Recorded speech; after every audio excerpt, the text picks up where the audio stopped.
Assalamualaikum, hai, nama aku Amir Sad. Welcome back to my channel. Alright, terima kasih kepada korang yang telah subscribe YouTube channel aku ni. Kepada korang yang memang dah follow story aku daripada awal, korang memang tahulah aku ni memang suka travel dan aku pernah menjadi full time traveler. So dalam video ni aku nak ceritakan lah serba sedikit macam mana aku boleh melakukan satu journey, overland journey, iaitu perjalanan melalui jalan darat daripada UK sehingga ke Malaysia. Pertama kali aku menjejakkan kaki keluar negara adalah pada tahun 2016. Negara pertama aku adalah Indonesia. Waktu tu aku travel secara solo, secara backpacking. Start dari tu aku dah mula minat untuk travel lah. Waktu tu aku masih kerja lagi. Aku memang ada kerja tetap. Pantang ada cuti je, memang aku akan pergi travel lah. Aku akan pergi backpacking. So waktu tu aku travel dekat around Southeast Asia. Aku pergi ke Indonesia, aku pergi ke Singapore, Thailand, Vietnam,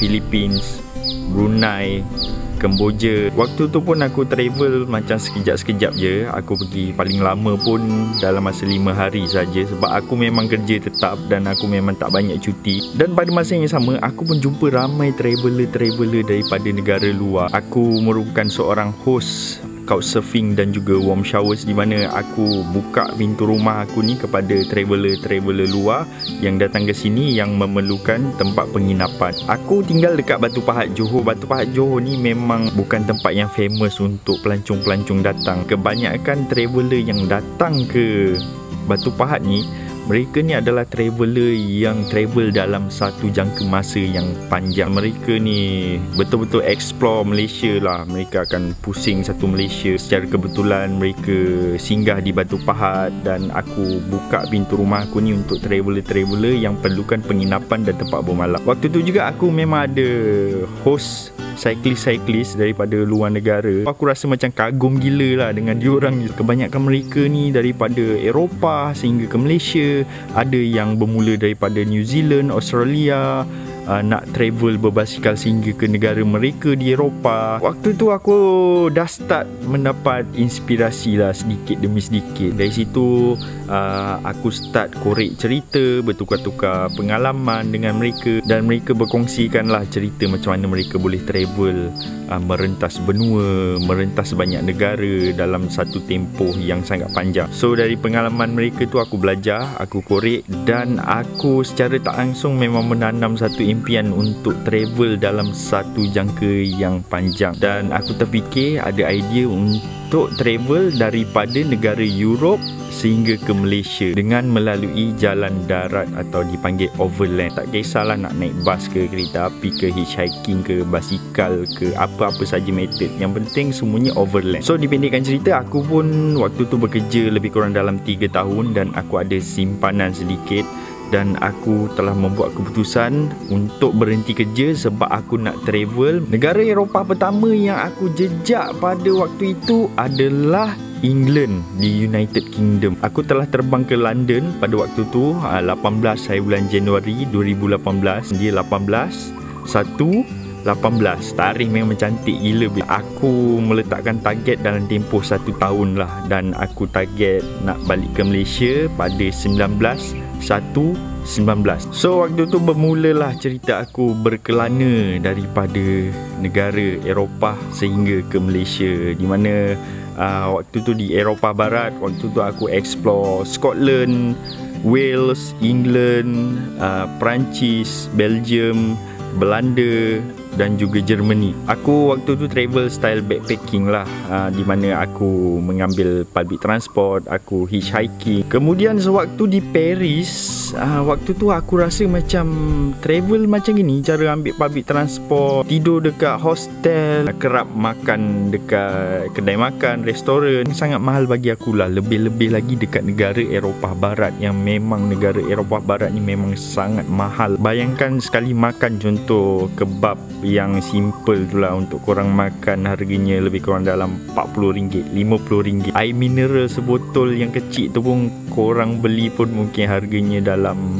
RM3, RM4. Ditambah pula waktu tu baru masuk spring dengan summer. Harga-harga hotel, hostel apa semua harganya sangat tinggi lah. Kebetulan pula pada waktu tu aku ada kawan dengan seorang traveller ni dekat Facebook. Nama dia adalah Faizul atau nama Facebook dia adalah Iggy Malik. Aku tahu yang si Faizul ni dia telah travel dengan menggunakan basikal daripada UK sehingga ke Slovenia bersama dengan seorang lagi rakan, nama dia Azmir Rusli. So waktu tu aku kontak si Faizul ni lah, si Iggy ni. Aku kontak dia, aku tanya dia berkenaan dengan bajet dia travel berbasikal macam mana, mahal ke murah, macam mana camping, senang ke susah dekat negara Eropah ni. Macam-macam benda lah aku tanya dengan si Iggy ni, terutamanya bab bajet lah, sebab aku nak cuba cut kos aku sewaktu travel. Jadi si Iggy ni pun bagi tahu aku lah yang travel cara berbasikal macam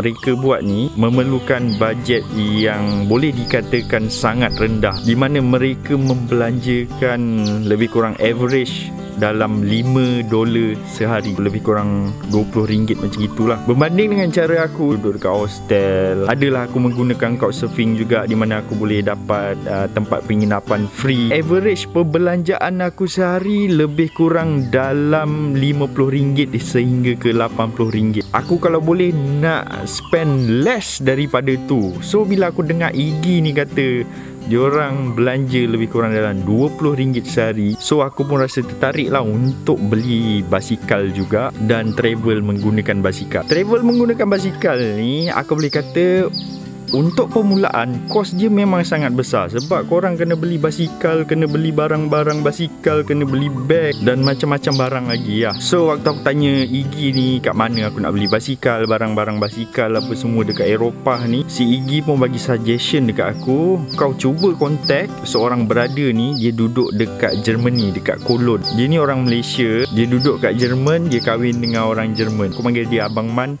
tapi nama famous dia Mogot. Brother Mogot ni dia memang kumpul basikal lah dekat rumah. Dia ada beberapa basikal yang memang dia beli, kemudian dia jual balik, and dia memang ada aksesori untuk basikal yang komplit lah untuk melakukan travel secara berbasikal. Kalau ikutkan plan asal aku nak pergi ke Spain, aku nak pergi ke Portugal, tapi bila aku dah dapat info yang Abang Man ni memang ada basikal yang dia nak jual, aku terus ambil bas daripada Paris, aku pergi ke Germany. So kat situ bermulalah aku set up basikal aku selama lebih kurang seminggu. Aku set up basikal aku, cari barang-barang keperluan untuk travel secara berbasikal ni. Kos yang aku keluarkan pada permulaannya memang agak besar lah.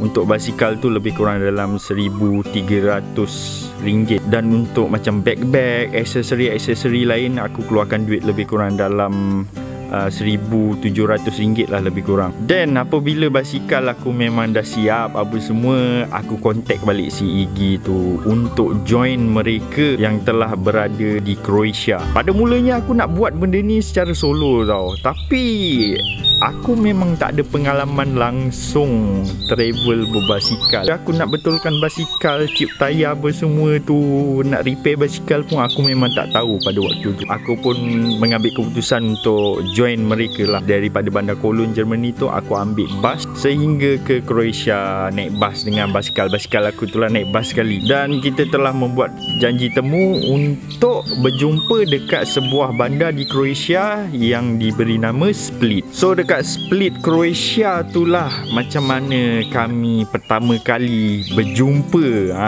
Sebelum ni kami kenal secara online je kan, sebab kita ada minat sama-sama travel. Tapi kita kawan dalam Facebook saja. Tapi itu pertama kali baru aku dapat berjumpa dengan Iggy dan juga Azmir. Kami pun meneruskan perjalanan kami dengan melalui negara-negara Balkan seperti Bosnia, Montenegro, Albania, Macedonia, Bulgaria, kemudian masuk ke Turki, Iran, ke Turkmenistan, Uzbekistan, Kyrgyzstan, Kazakhstan, kemudian masuk ke China, Vietnam, kemudian Laos, Thailand dan akhir sekali Malaysia. Total kayuhan aku mungkin dalam 12,000 km saja. Azmi dengan Iggy, total kayuhan mereka lebih kurang dalam 16,000. Si Iggy ni pun dia bermula dengan backpacking juga daripada Rusia, masuk ke negara-negara Baltik, kemudian masuk ke UK. Kalau si Azmi ni cerita dia pun lain juga, sebab si Azmi ni ada pengalaman yang lain. Dia ni adalah seorang aktivis, ataupun sebelum ni dia bekerja dengan NGO yang selalu menghantar misi bantuan kemanusiaan ke negara-negara seperti di Syria dan banyak negara lagi lah. So background kami bertiga memang berbeza. Macam si Azmi dengan si Iggy ni pun sebelum ni memang tak pernah berjumpa. Mereka berjumpa secara kebetulan di London, dan idea untuk berbasikal daripada London tu tercetus daripada pertemuan mereka berdua tu. InsyaAllah aku akan ceritakan lebih banyak lagi pengalaman-pengalaman travel daripada UK sehingga ke Malaysia melalui jalan darat tersebut. Dan pastikan korang subscribe untuk follow up dengan cerita-cerita yang aku nak kongsikan kepada korang semua. InsyaAllah kita akan berjumpa lagi dalam video akan datang. Dengan itu, Assalamualaikum warahmatullahi wabarakatuh.